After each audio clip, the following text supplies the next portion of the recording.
Olá, meus amigos, tudo bem? Vamos a algumas curiosidades sobre os seres humanos? Primeiro, durante uma vida, nosso sistema digestivo digere aproximadamente 50 toneladas de alimentos, isso tudo mesmo. Um adulto pode possuir pelo menos 7,5 metros de comprimento de intestino. Mastigar os alimentos demora em média de 5 a 30 segundos. E a comida que nós ingerimos pode demorar até 3 horas para poder percorrer todo o nosso intestino. Reparou que todos estes dados são referentes ao tema da aula de hoje. Então eu gostaria de convidá-los a separar o teu material de estudo, pegue o teu bloquinho de anotações, pois hoje falaremos tudo sobre o sistema digestório, de maneira que você nunca mais tenha dúvida na hora de uma avaliação. Vem comigo!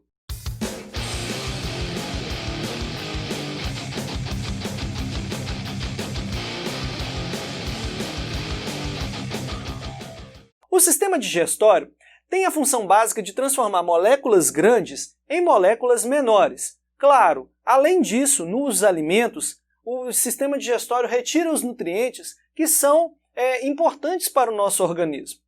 Este sistema é formado por um tubo de aproximadamente 10 metros, que se inicia na boca e termina no ânus. Entre estas aberturas na realidade, existem diversas outras glândulas associadas. Estas glândulas são responsáveis por secretar substâncias que auxiliarão na digestão, entre elas enzimas.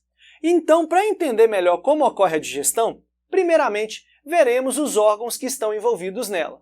Observe essa imagem que compartilharei com vocês. Bom, meus amigos, aqui nós temos um esquema gráfico de todo o sistema digestório. Veja que a ingestão de alimentos acontece na primeira porção do tubo digestório, no caso, na boca. Depois da boca, o bolo alimentar vai escorregar por um tubo que nós denominamos como esôfago. Então, quando você engole, você joga o alimento para o esôfago, e o esôfago vai transportar esse bolo alimentar até o estômago. Ao atingir o estômago, ele vai receber umas substâncias químicas que degradarão as matérias nutritivas nele e o encaminhará para o intestino delgado. No intestino delgado, serão absorvidos a maior parte dos nutrientes. Aquilo que não for absorvido será encaminhado para o intestino grosso. O intestino grosso será responsável por absorver a água e, claro, aquilo que não for absorvido formará as fezes. E as fezes serão encaminhadas para o ambiente externo por um orifício que nós denominamos ânus. Para facilitar a sua compreensão, vamos analisar cada estrutura separadamente dos constituintes do sistema digestório, seguindo o caminho que o alimento faz até o seu destino final. A boca. Ela é a primeira porção do tubo digestório, responsável pelos fenômenos digestivos de mastigação e insalivação. A mastigação é um fenômeno físico-mecânico da digestão, que consiste em cortar, triturar e dilacerar os alimentos. Isso tudo com o auxílio dos dentes, orientado pelo único osso móvel da nossa face, que é a mandíbula. A insalivação é o ato de umedecer e amolecer o alimento de forma a facilitar a mastigação e auxiliar desde já na deglutição e a digestão que acontecerá na sequência do processo. A saliva é composta por água, por íons de sódio, potássio, bicarbonato, etc., e enzimas como a amilase salivar, lisoenzimas, aí eu rateando aqui, que eliminam as bactérias, a mucina, que é uma glicoproteína que dá uma consistência pastosa à saliva. É importante ressaltar que na boca começa o processo da digestão de alguns nutrientes, como é o caso do amido, O amido, que é um carboidrato. A amilase degrada o amido e transforma ele em um carboidrato menor, como a maltose. E falando em saliva, é importante destacar que nossa boca possui glândulas salivares de diferentes tamanhos, cujos ductos se abrem dentro da cavidade bucal. Eu destaco aqui para todos vocês as parótidas, as submaxilares e também as sublinguais. E com auxílio da língua, que é um órgão também presente na boca, o bolo alimentar é empurrado para a faringe e acessa o esôfago num processo chamado deglutição. A faringe é um órgão comum entre o sistema respiratório e o sistema digestório, uma vez que dá passagem tanto para o ar quanto para o bolo alimentar. Comunica-se com o esôfago e com a laringe, tá certo? A comunicação com a laringe ela é peculiar. Ela recebe o nome de glote. Sobre a glote existe uma lâmina cartilaginosa que no momento da deglutição, como nós podemos ver aqui, fecha a comunicação com a laringe e abre a comunicação com o esôfago. E isso permite a passagem do bolo alimentar. Isso aqui, ó, a epiglote. Um fato interessante são os engasgos. Já reparou a pessoa quando come ou bebe algo e engasga? Eles nada mais nada menos são que movimentos de defesa do nosso organismo quando o alimento passa pelas vias respiratórias ao invés de ir para o esôfago. Isso acontece porque a epiglote, durante a deglutição, não fechou completamente a comunicação entre a laringe e a faringe. Então, por isso, ele tosse, ok? Agora vamos falar do esôfago. O esôfago trata-se de um tubo muscular liso, aproximadamente de 25 centímetros, com a função única de transportar o bolo alimentar da boca até o estômago. É a comunicação entre os dois órgãos. Só que o interessante é que o deslocamento do bolo alimentar se dá graças a movimentos ondulatórios que nós denominamos de peristaltismo. Grava esse nome.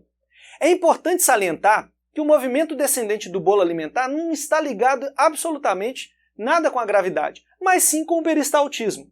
Este movimento é tão forte, mas tão forte, que você pode, não estou pedindo para fazer isso, mas se alimentar de cabeça para baixo, deglutir de cabeça para baixo e mesmo assim o alimento não retornará. Não tente isso em casa. Agora, eu gostaria de chamar a atenção de vocês para essa estrutura que denomina-se como estômago, que nada mais é uma dilatação do tubo digestório localizado abaixo do diafragma com a função de realizar a quimificação. A quimificação nada mais nada menos é a mistura do bolo alimentar com o suco gástrico.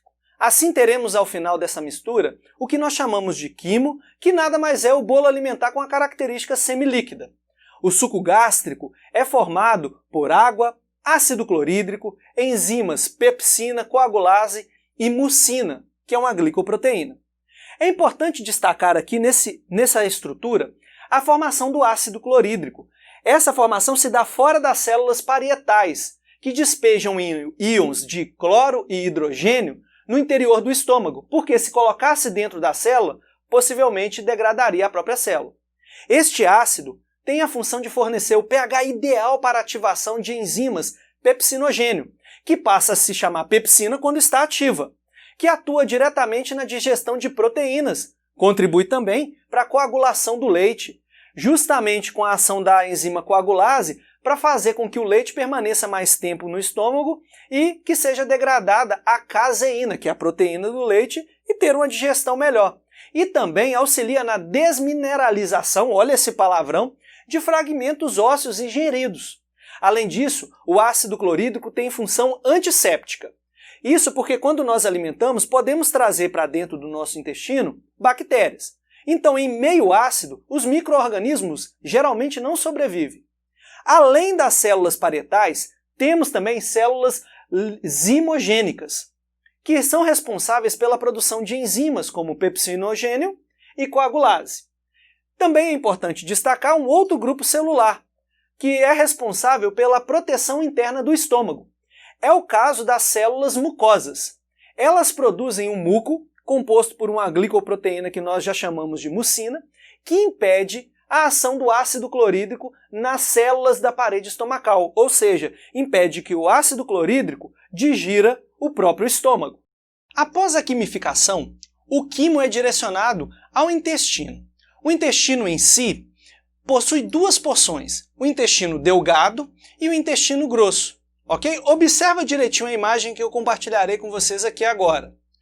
O intestino delgado, ele tem início com a região denominada duodeno, essa regiãozinha aqui, ó, que tem o aspecto da letra C. Ela tem uma trajetória curva, ok? Esse aspecto em C aqui é o duodeno. Nele acontece um evento super importante no processo digestório, denominado quilificação. A quilificação nada mais é do que a mistura do quimo com o suco entérico, suco pancreático, suco biliar, tantos sucos, né? Não tem suco de laranja aí não, tá? Calma aí. Eu sei que são muitos nomes, muitos sucos, mas nós vamos simplificar essa parada, suco entérico, suco pancreático e suco biliar, um por um. Vem comigo!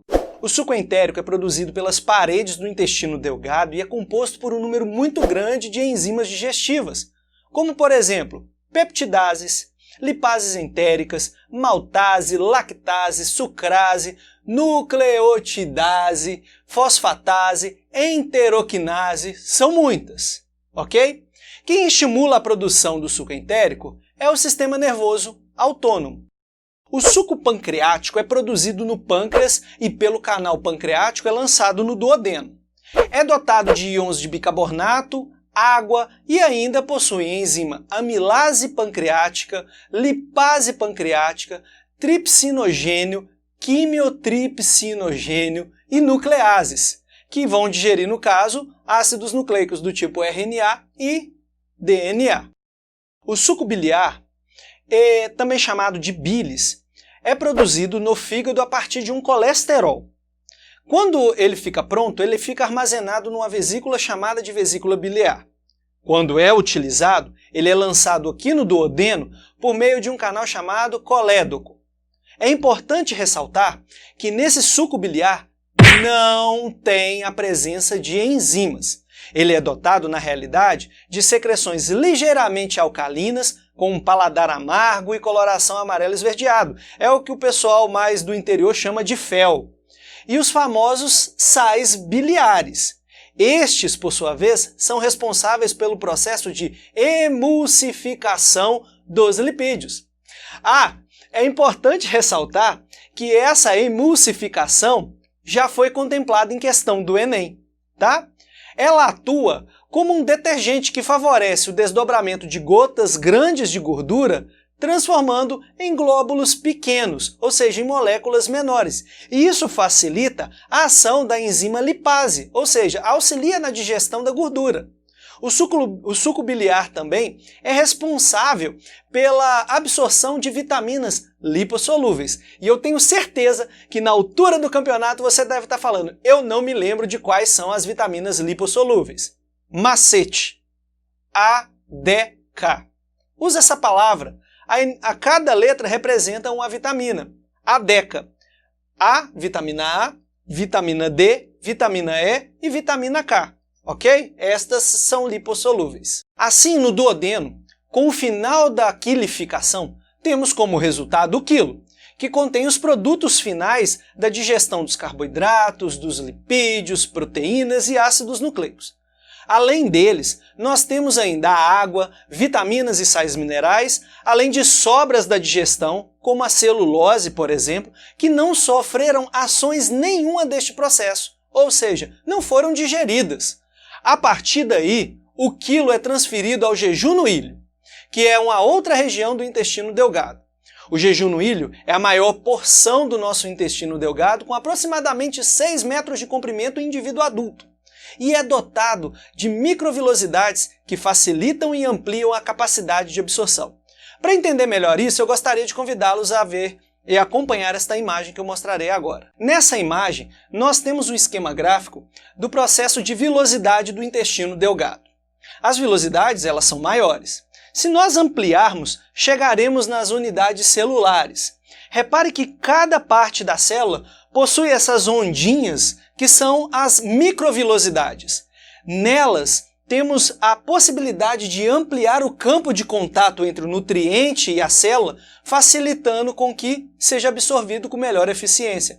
Então, vilosidades e microvilosidades têm a função de ampliar e fazer com que o nutriente permaneça ali por maior tempo para poder facilitar a absorção.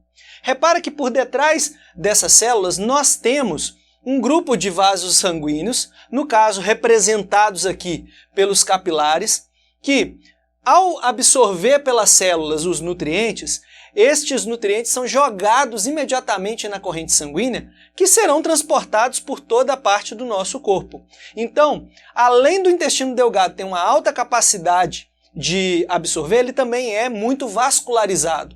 e isso permite que todos os nutrientes caiam com eficiência na corrente sanguínea. Ainda assim, os produtos da digestão que não foram absorvidos no intestino delgado serão transferidos para o intestino grosso. Ele é dotado de 1,5 m de comprimento. Vamos analisar com calma a estrutura dele. Estamos visualizando aqui um esquema gráfico do intestino grosso. É importante salientar que o início dele se dá numa região chamada de ceco. Esse ceco se comunica com o intestino delgado numa estrutura chamada ilho cecal. Logo abaixo dele nós temos o apêndice, que é considerado no ser humano um órgão vestigial. Entretanto, estudos recentes mostram que o apêndice tem uma ligação diretamente com o processo digestivo, onde permite o cultivo de bactérias que são benéficas, que também atuam na degradação dos resíduos nutritivos que ali são depositados. Um outro estudo mostra que o apêndice também é um depósito de linfócito, e isso mostra que ele tem uma ligação íntima com o nosso sistema imunológico. Muito bacana, né? Na sequência do ceco, nós temos o colo ascendente, o colo transverso e o colo descendente. São as 3 divisões do intestino grosso. Além disso, após o colo descendente, nós temos a sigma, ou curva sigma, também chamado de alça sigmoide, que serve para acomodação do bolo fecal e auxilia na pressão, que serve para liberá-lo ao ambiente externo. Na sequência, temos o reto, logo abaixo aqui dessa curva sigmoide, que conduz as fezes até o ânus, certo? E o ânus é a abertura que delimita o ambiente externo com o ambiente interno. É importante ressaltar que a abertura e fechamento do ânus se dá por um grupo muscular chamado esfíncter. Galera, é importante ressaltar que no intestino grosso também acontece atividade de fermentação e decomposição dos restos alimentares. Isso é muito importante e complementa o processo digestivo, tá? Isso acontece por meio de bactérias num regime de protocooperação. Nós fornecemos os restos alimentares e essas bactérias no caso, elas, nos fornecem os produtos finais delas, que são vitaminas do tipo K e vitamina do complexo B, que são imediatamente absorvidos pelo nosso organismo. Bacana, não é? Eu espero que você tenha entendido tudo, exatamente tudo sobre o que foi dito nessa aula de hoje. E eu não posso também deixar de dar aqueles recadinhos do coração. Primeiro, deixa teu like.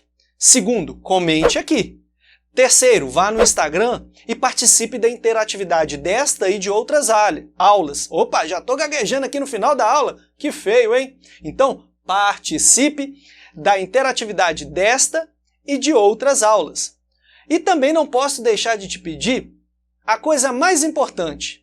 Compartilhe meus vídeos com seus amigos. Eles podem estar precisando de aulas de biologia. Então, dá uma moralzinha para mim, compartilha com eles e se inscreva no canal também. Oriente como fazer, onde clicar. Às vezes sempre tem aquele amigo, aquela amiga que não tem tanta destreza, Então, pede para poder seguir, se inscreva no canal, dá o like, vai no Instagram, participa de tudo e no mais, eu desejo bons estudos, conte comigo e até a nossa próxima aula.